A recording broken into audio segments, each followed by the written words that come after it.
เอากุลพระแก้วเจ้าทั้งสามบุญศีลบุญทานที่ท่านผู้รับฟังรายการนี้ได้กระทำปั้มเปงมาเสื้อวัดเสื้อวาเสื้อบ้านเสื้อเมือง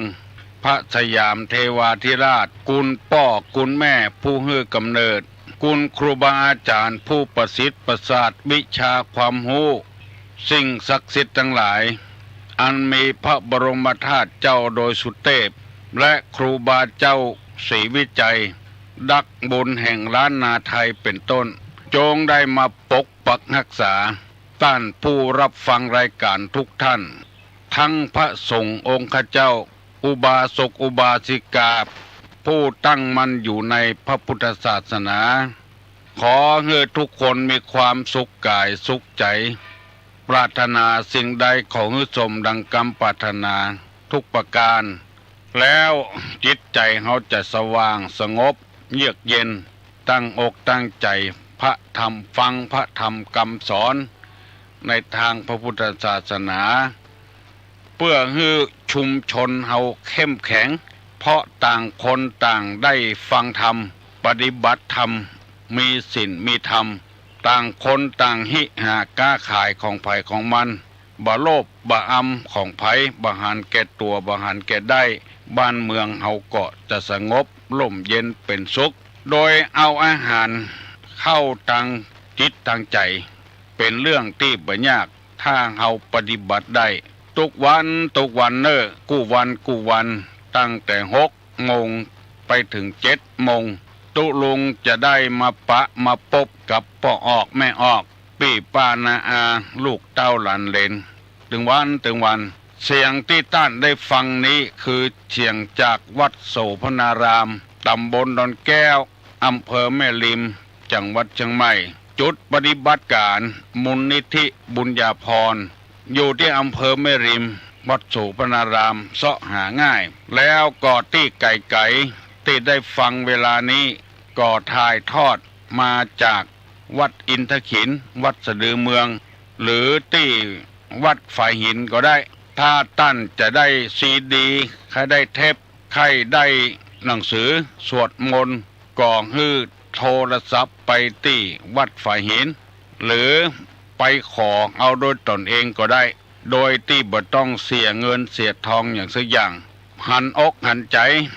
พี่น้องทั้งหลายบ่ต้องซื้อต้องหาเพราะต่างมูลนิธิพระธาตุดอยสุเทพเปิ้นอุดหนุนอยู่แต่ที่จุดปฏิบัติการที่ตุลุงออกอากาศเวลานี้บ่มีเงินทุนเลยบ่ได้พิมพ์หนังสือบ่ได้อัดเทปอัดซีดีไว้ขอให้ท่านทั้งหลายไปปุ้นเวลานี้กำลังนั่งออกอากาศอยู่ที่วัดโสพนารามแล้วก็มีสถานีวิทยุต่างๆถ่ายทอดเอาไปแถมเพื่อกระจายธรรมะไขว้บ้านไขว้เมืองเวลานี้พระสงฆ์พระเจ้าของเฮาได้สอบมหาปรริญญาได้สอบปริญญากันได้นักใคร่ทำงานพระพุทธศาสนาถ้ามีต่างบ้านต่างเมืองเปิ้นจ้อยการเงินการทองซ้ำจะขยายไปมากกว่านี้แต่ว่าเฮาอาศัยเงินที่พ่อออกแม่ออกจ้อยกันบริจาคจ้อยกันมาทำบุญเอาเงินส่วนนี้มาบริการบ่ได้งบประมาณจากตังใดได้จากตัง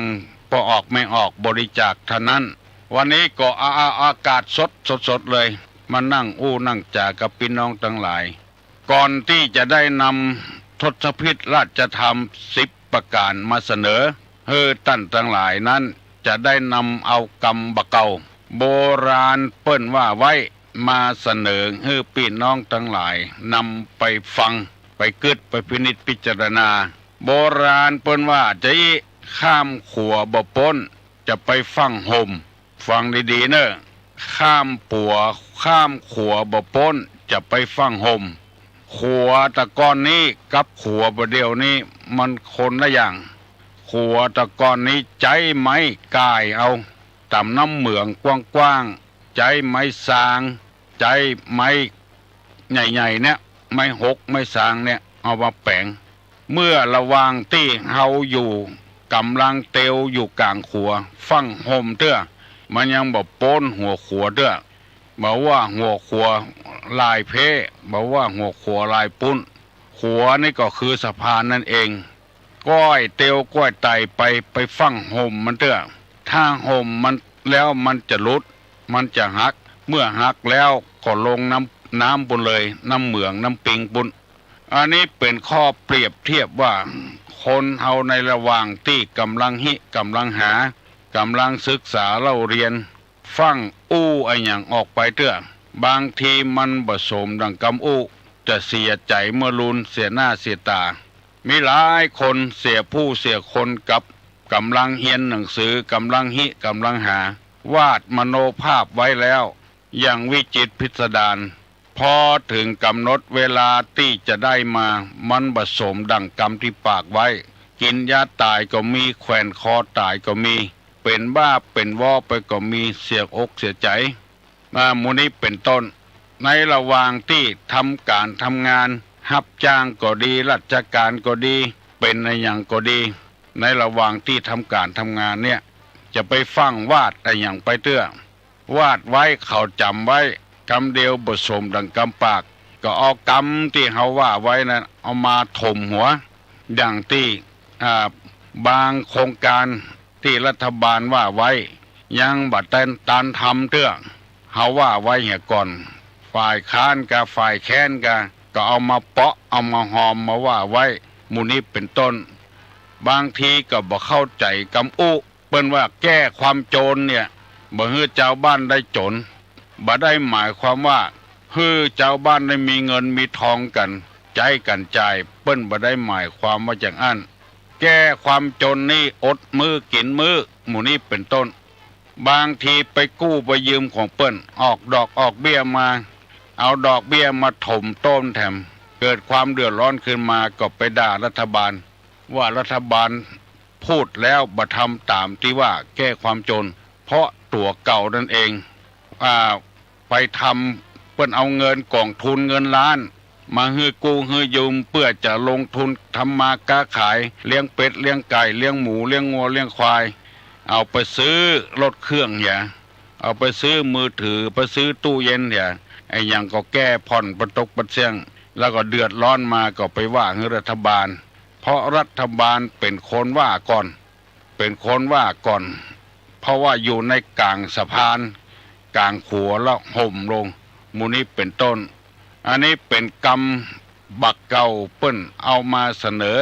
ตุลุงก็ได้นำเอามาเสนอให้พี่น้องผู้รับฟังรายการนี่กูคนไปฟังอวดตัวเด้อไปฟังสากตะเตื้อถ้าข้าได้เป็นผู้ใหญ่บ้านจะเอาดีเหลือผู้ใหญ่บ้านคนเก่าก่อนจะพัฒนาใจอย่างหมู่เนี้ยยังไม่ได้เป็นตู้หลวงเตื้อจะเอาเหี่ยก่อนดีเหลือเก่าสะปะสะปืนเมื่อบ่ได้สมใจแล้วก็เสียอกเสียใจเจ้าบ้านเจ้าเมืองก็ประนามหมู่นี้เป็นต้นอันนี้เสนอกรรมว่า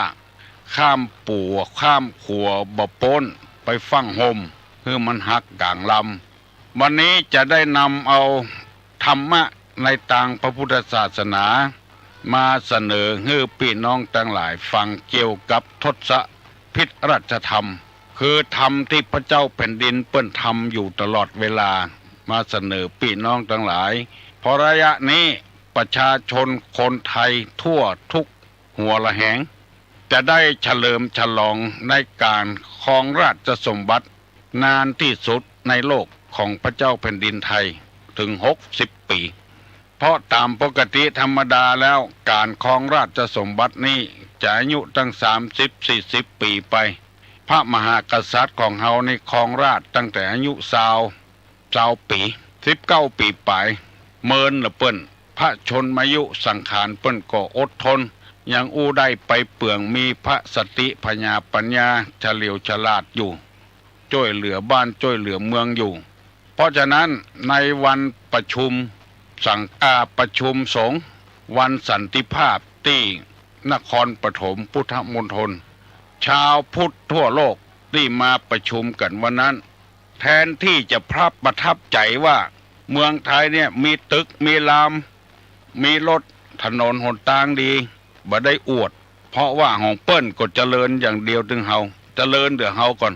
ตึงประเทศจีนประเทศอย่างต่างๆญี่ปุ่นอย่างนี้เป็นต้นแต่เปิ้นมาอวดว่าพระเจ้าแผ่นดินของเขาเนี่ยมาถือเนื้อบ่ถือตัวเข้ากับประชาชนได้ทุกอย่างยังบ่พอตั้งอยู่ในทศพิธราชธรรม10 ข้อเมื่อตะวานี้นำมาเสนอข้อหนึ่งแล้วเรียกว่าทานคำว่าทานนี่คือการให้ทนุบำรุงสิ่งต่างๆให้มันเจริญรุ่งเรืองขึ้นมีอาทิพระพุทธศาสนาเป็นต้นได้เสนอให้พี่น้องทั้งหลายฟังว่าคำว่าทานนี่คือการให้ปันมีอยู่3อย่างอามิสทานอภัยทานและธรรมทานให้พระโอวาทแก่เจ้าบ้านเจ้าเมืองวันนี้จะเอาข้อที่2มาเสนอข้อที่2ว่าศีลคือรักษากายรักษาวาจาให้มั่นคงเรียบร้อยบ่มีภัยบัวจำน้ำคุณกับเจ้าฟ้ามหากษัตริย์คนไทยสักคนเพราะต่างกายก็เรียบร้อยอ่อนน้อมอ่อนโยนบ่กระด้างกระเดืองบ่ไปวุ่นวายกับไผสร้างความเดือดร้อนให้ไผต่างว่าจากการอู้กันจาเกาะฮือถูกฮือต้องบ่กระทบกระเทือนกับไผบ่ว่าคนนั้นจะเป็นภัยก็ตามเป็นพรรคฝ่ายรัฐบาลฝ่ายค้านก็ตามอู้ฮือเป็นกลางบ่เข้าไผบ่ออกไผอันนี้ฮ้องกันว่ารักษาวาจาฝ่ายใดที่จะนำประโยชน์ให้แก่บ้านแก่เมืองก็พยายามเอาอกเอาใจฝ่ายใดที่เป็นฝ่ายค้านอย่างน้อยก็ค้านพระองค์ก็บ่ฮื้อได้เจ็บอกเจ็บใจเมื่อฝ่ายใดฝ่ายหนึ่งทำบดีมาก็พยายามอู้ให้ถูกต้องอนุโลมปฏิโลมให้เข้าซึ่งมันตรงกันข้ามกับคนบริหารบ้านบริหารเมืองพรรคใดก็อ้างเอาประชาชนเป็นใหญ่เก็บเอาประชาชนพลเมืองมาเป็นใหญ่แต่การกระทำของแต่ละพรรคมันบ่เหมือนอย่างที่ว่าขัดขวางกันจะทำอย่างก็บ่ทำมุ่งแต่จะขัดขวางกันแต่พระบาทสมเด็จพระเจ้าอยู่หัวของเฮานี่รักษากายรักษาวาจารักษาใจเรียบร้อยบ่เข้าไผบ่ออกไผบ่ยุเฮือรำบ่ตำเฮือรั่วบ่ยั่วเฮือแยกบ่แตกเป็นกกบ่เป็นนกสองหัวบ่เฮือไผมีบัวจำน้ำขุนในการอู้กันจาอันนี้เรียกเขาห้องว่าพระเจ้าแผ่นดินนี่รักษาศีลศีลแปลว่าเย็นศีลแปลว่าปกติศีลแปลว่าเครื่องรักษากายวาจาให้เรียบร้อยแปลได้3อย่างก็เนอะพ่อแม่พี่น้องลูกเต้าหลานเหลนท่านผู้ฟังทั้งหลายศีลนี่แปลว่าปกติศีลนี่แปลว่าเย็นศีลนี่แปลว่าเครื่องรักษากายวาจาให้เรียบร้อยแปลได้3อย่างคำว่าเย็นก็ดีปกติก็ดีคือหมายความว่าอย่างใดเฮาพอกันง่ายๆอย่างครูบาศรีวิจัยนี่เพิ่นฮ้องว่าครูบาศีลธรรมเพราะครูบาเป็นคนเย็นบ่เล่าร้อนโดยกิเลสโดยเพลิงทุกข์บ่วุ่นวายถึงจะเป็นพญาติพญามเปิ้นก็บ่วุ่นวายกับไผมีความเป็นปกติมีความเย็นตลอดเวลาไผก็เคารพไผก็สักการะบูชาแต่ทำไมถึงถูกโทษถูกด่า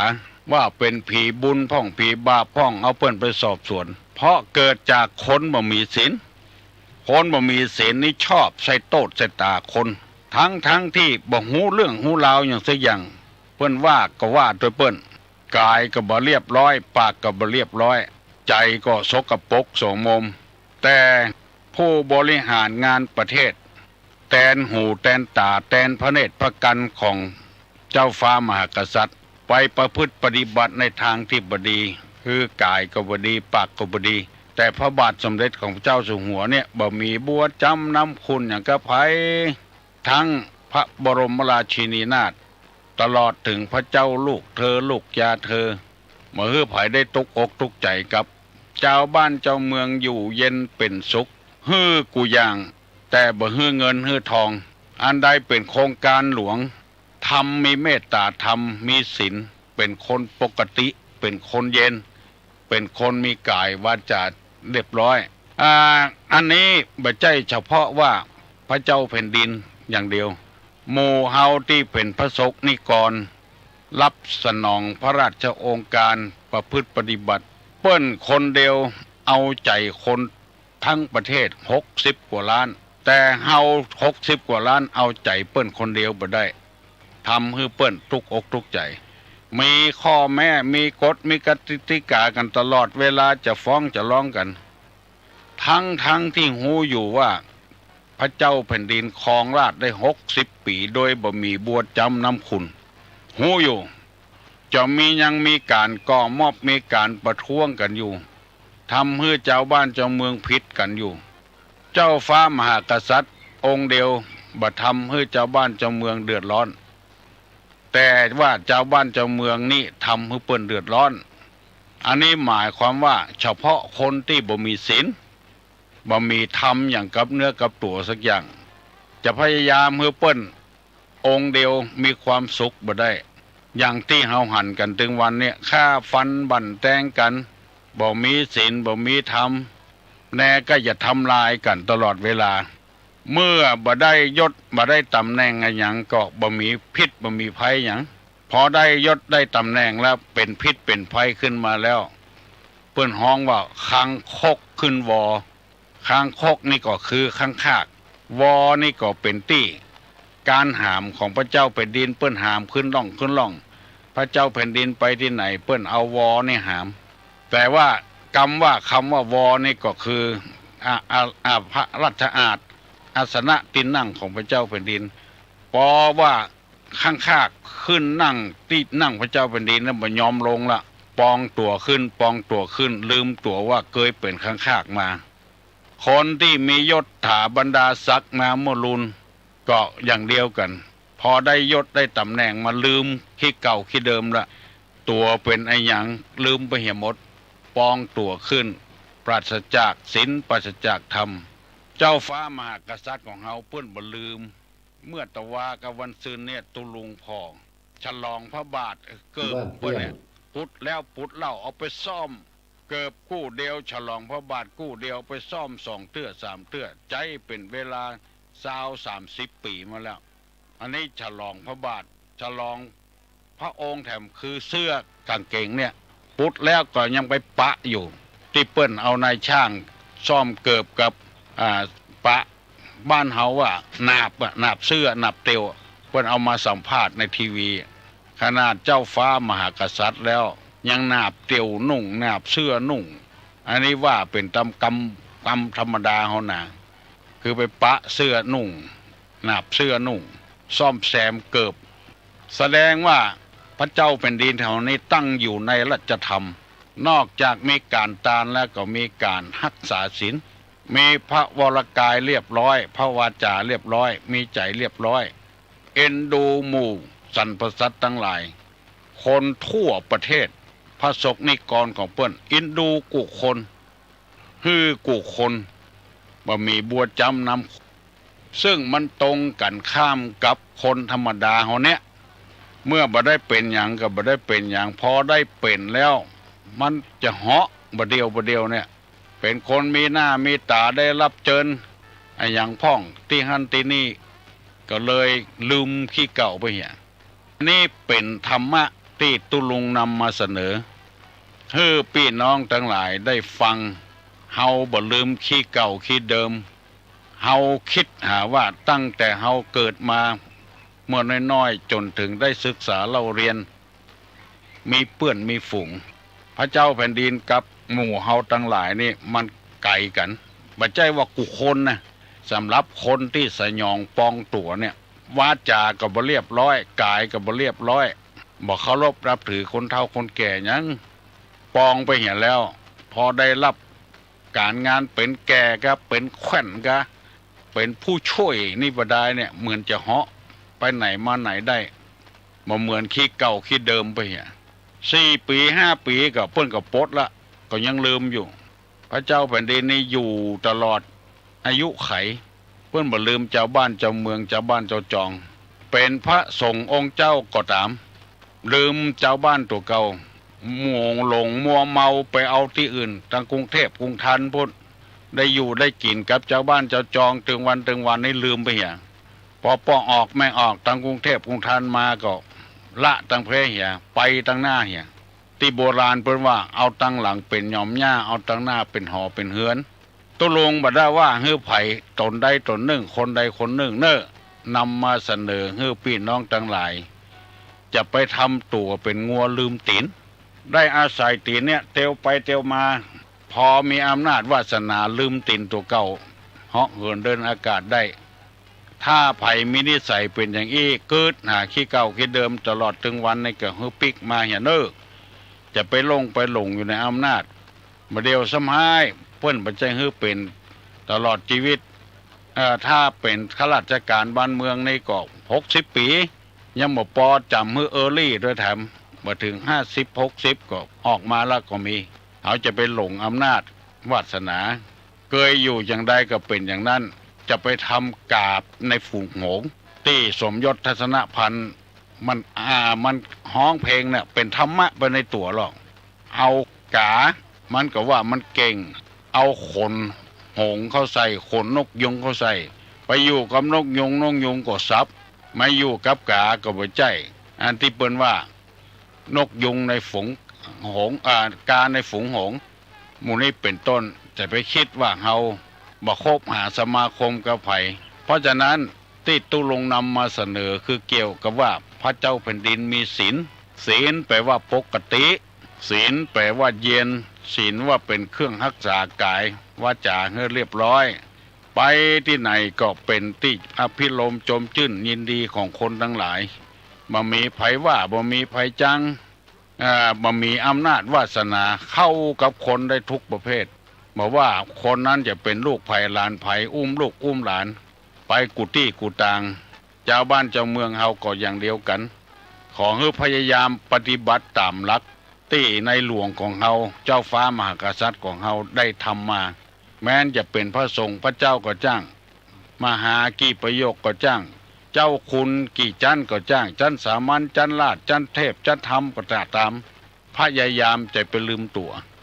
ถ้าลืมตัวแล้วกายก็บ่เรียบร้อยปากก็บ่เรียบร้อยไปที่ไหนบ่ให้มีไผต้อนรับจะไปอำนาจใจอำนาจบาดหมางไอ้หยังมาข่มขู่เจ้าบ้านเจ้าจองที่เป็นมาถึงวันก็เพราะหมู่เนี้ยสร้างความเดือดร้อนบ่ให้มีไผเคารพนับถือเพราะว่ากรรมโบราณเป็นว่าหัวใจเจ้าหัวใจไพ่ห้อยอยู่ที่เดียวกันคือหมายคำว่าดวงจิตของคนเนี่ยมันห้อยอยู่ที่เดียวกันมันเกลียดความทุกข์ชอบความสุขเหมือนกันหมดอันใดเหม็นก็ว่าเหม็นเหมือนกันหมดหูดังคนรวยว่าเหม็นหูดังคนจนก็ว่ารวยอย่างเดียวกันหูดังผู้มีอำนาจวาสนาว่าหอมคนธรรมดาก็หอมอย่างเดียวกันมันห้อยที่เดียวกันหัวใจห้อยที่เดียวกันเพิ่นมีความต้องการอย่างใดเฮาก็มีความต้องการอย่างเดียวกันคือพยายามปิกมาอย่างเก่าอย่างเดิมเคยเปิ้งป้าอาศัยเจ้าบ้านเจ้าจองอย่างใดประเดี๋ยวนี้เฮาโรยแล้วเป็นใหญ่เป็นโตแล้วก็เปิ้งป้าอาศัยเจ้าบ้านเจ้าจองอย่างเก่าอย่างเดิมนั่นละอยู่ด้วยกันม่วนด้วยกันตามวิถีพุทธในทางพุทธศาสนาตุลงนำมาเสนอ2 ข้อเนอะวันนี้ข้อที่1ว่าข้ามขัวบ่ป้นฟังห่มมันจะหัก2ทศพิธราชธรรมว่าข้อที่2ว่าศีลเอาแล้วขอสวัสดีจงมีแก่ท่านทั้งหลายทุกคนเนอะยกมือไหว้เนอะจะปั่นปอนละสัพปีติโยวัจจันตุสัพพะโรโควินัสสตุมาเตภวะตวนตะราโยสุขีติคาโยโกภวะอภิวาทนาสีริสานิจังมุทาปจายโนจัตตาโลธรรมาวัฏันติอายุวันโนสุขังปะลัง